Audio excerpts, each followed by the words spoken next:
Je pense que on va chercher à dissocier le terme migration et développement avec cette question, parce que il faut dire que certains migrent à la recherche d'un mieux-être, n'est-ce pas? D'autres partent pour répondre aux besoins de base qu'ils n'ont pas pu donc résoudre. Et comme vous l'avez dit, donc si c'est les femmes en général, parce qu'il faut dire que la pandémie à Covid donc, a entraîné quand même, du point de vue économique, une décroissance au niveau mondial. Et les migrants, en tant que groupe vulnérable, sont les premiers à ressentir en fait ce manque de travail, parce que la plupart étaient dans des métiers informels.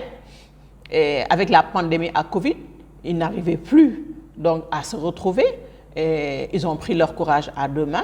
Et l'opportunité que leur a ouvert en fait je peux dire les solutions qu'on a proposées pour le retour, ils ont sauté sur l'occasion pour revenir. Mais il faut dire que la plupart des femmes donc, ont commencé à revenir même avant la pandémie. Comme on les appelait les saisonnières. Elles allaient travailler parce qu'elles avaient maintenant leur papier, après une régularisation. Elles viennent travailler, elles vont en Europe pendant l'été et retournent dans leur pays pendant l'hiver. Et pendant l'hiver, ça leur permet en fait de voir quel type d'activité elles pourraient dérouler au pays et commencer maintenant à songer à leur retour. Et donc la pandémie à Covid donc, a accéléré ce processus. L'objectif visé est simple, comme on l'a dit tantôt. Les migrants font partie des groupes vulnérables. Surtout, donc, on a aussi bien une migration régulière, on a celle qui est irrégulière. Et cette migration, quand même, participe à...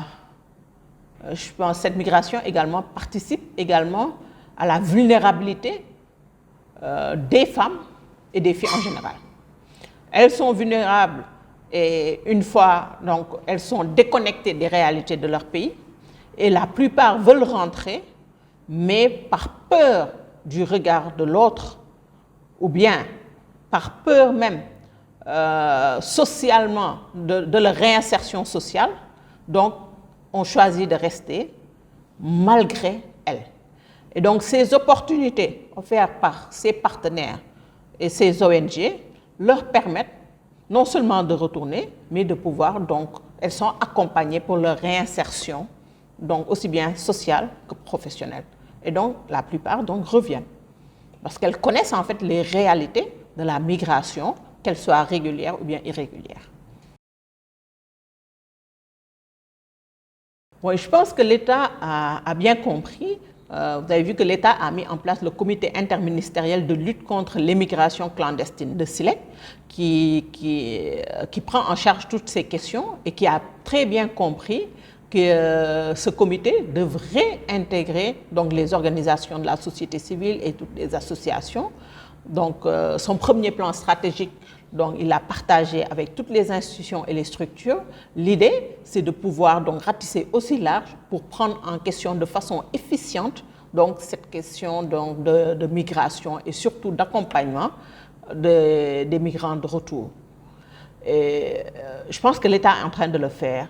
Eh bien, donc, ce qu'on va suggérer, c'est peut-être, et ils sont en train de le faire, de mettre l'accent sur la prévention de la migration irrégulière, mais également la promotion de la migration régulière, surtout celle circulaire.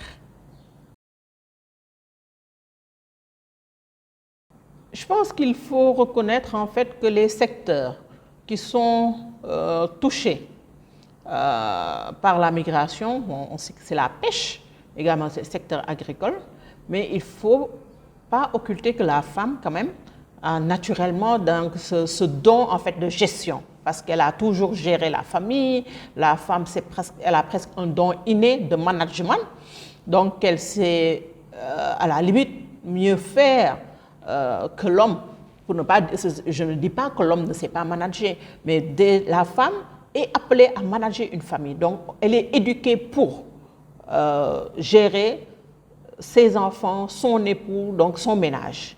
Et donc, les questions de sécurité, donc la gestion de la santé, la gestion de l'éducation de son enfant, donc c'est presque inné par ces femmes. Et ces femmes, il ne faut pas oublier également que la plupart, dans le secteur de la pêche, travaillaient dans la transformation des produits halieutiques. Dans le secteur de l'agriculture, je vais juste donner l'exemple des femmes de la Casamance qui étaient non seulement dans les pharaons, mais également après, elles ont l'habitude de travailler dans le secteur de la transformation des produits agricoles. Dans le secteur de l'élevage aussi, on avait vu nos mamans poulards qui vendaient les produits laitiers, dont le sou. Donc, il faut dire aussi, dans la transformation des produits laitiers, c'était toujours les femmes. Donc, traditionnellement, je pense que les gens ont tendance à oublier que la femme africaine a toujours été une travailleuse. Elle a toujours allié gestion du ménage et travail. Malheureusement, en fait, c'est un travail informel. Elle est dans le secteur informel, et donc ce qui fait qu'on a l'habitude, donc je pense que c'est une fausse perception de penser en fait que c'est une nouvelle, mais je pense que c'est ce qui a toujours été. Et donc ce qui explique que maintenant, donc, une fois en Europe, elle découvre autre chose, mais avec aussi les leçons apprises de l'autre côté, lorsqu'elles viennent, elles réussissent, parce que comme on l'a dit tantôt, elles ne viennent pas d'un coup, parce qu'un retour, il faut le préparer.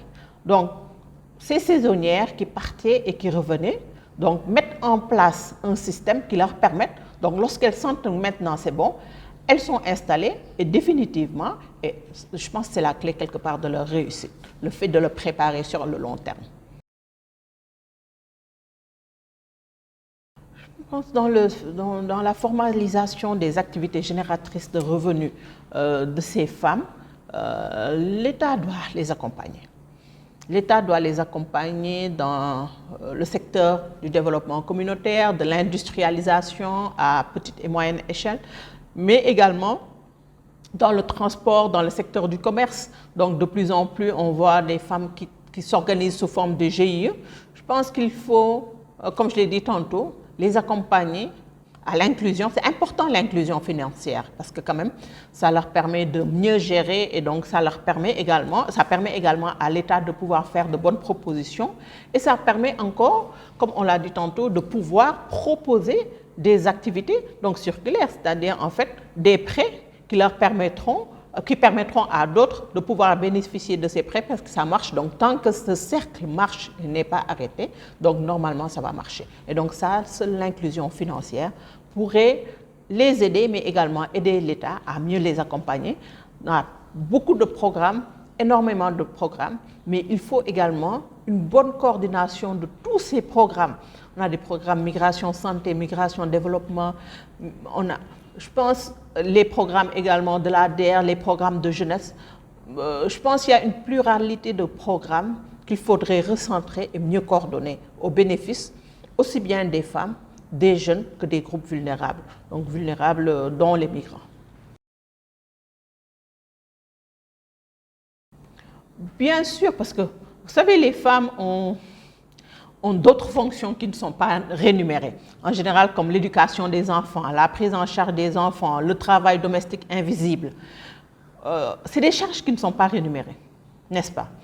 Et donc, ces femmes, donc, pour répondre à votre question, donc, il faut donc, une mobilisation donc, pour l'égalité et l'accès aux postes, je dis aux postes politiques également, parce que si elles viennent et qu'on les dresse en modèle, donc en modèle politique, donc ça va susciter une prise de conscience nationale. Une prise de conscience nationale sur la nécessité d'accélérer l'autonomisation des femmes rurales, même dans le domaine politique. Autre chose, ces femmes qui sont intéressées et qui joueraient, par exemple, si on les accompagne bien, un rôle de premier plan dans la transition écologique. Pourquoi je parle de la transition écologique? On n'occulte pas aujourd'hui le dérèglement climatique est une grande question. Et parce que j'en parle, je reviens à votre question, parce que vous m'avez parlé des femmes rurales. Pourquoi? Parce que ces femmes rurales sont les plus proches des ressources qui sont touchées par ce dérèglement climatique. Les inondations, la sécheresse, la déforestation, mais également l'urbanisation accélérée. Parce qu'avec l'urbanisation accélérée, donc on a un exode rural qui fait qu'il y a une paupérisation donc, de ces contrées. Donc ces femmes qui reviennent et qui investissent dans ces contrées vont participer au développement économique de ces zones rurales qui s'appauvrissait du fait que la plupart des jeunes, c'est-à-dire des mains valides, ont préféré soit immigrer, soit l'exode rural, aller vers les zones urbaines. Donc la femme est le socle de la famille. Elle revient, donc elle va participer au développement. D'où la promotion en fait, de ces femmes va permettre la promotion en fait, de ces zones rurales, promotion économique de ces zones rurales. Je ne suis pas féministe, je suis quand même pour l'équité. Et donc du coup, il me semble en fait qu'on agite beaucoup ces questions de pétrole et de gaz, mais comme je l'ai dit tantôt, de retour chez elles, elles doivent mettre en œuvre des conditions de réalisation de leur ascension sociale, de leur jouissance d'une certaine liberté. Et à ce titre, elles devraient être considérées comme des vecteurs de changements sociétaux. Et si, aujourd'hui, le pétrole et le gaz est la nouveauté, donc l'État devrait orienter la plupart de ces femmes vers des formations qui leur permettraient de pouvoir bénéficier et accompagner ce processus qui sera bénéfique pour l'ensemble de la nation sénégalaise. Pourquoi? Parce qu'en fait, une réinstallation réussie de ces migrantes se caractérise par une nouvelle mobilité localement qui va permettre le développement de toutes ces contrées. Merci, professeur. Je vous en prie.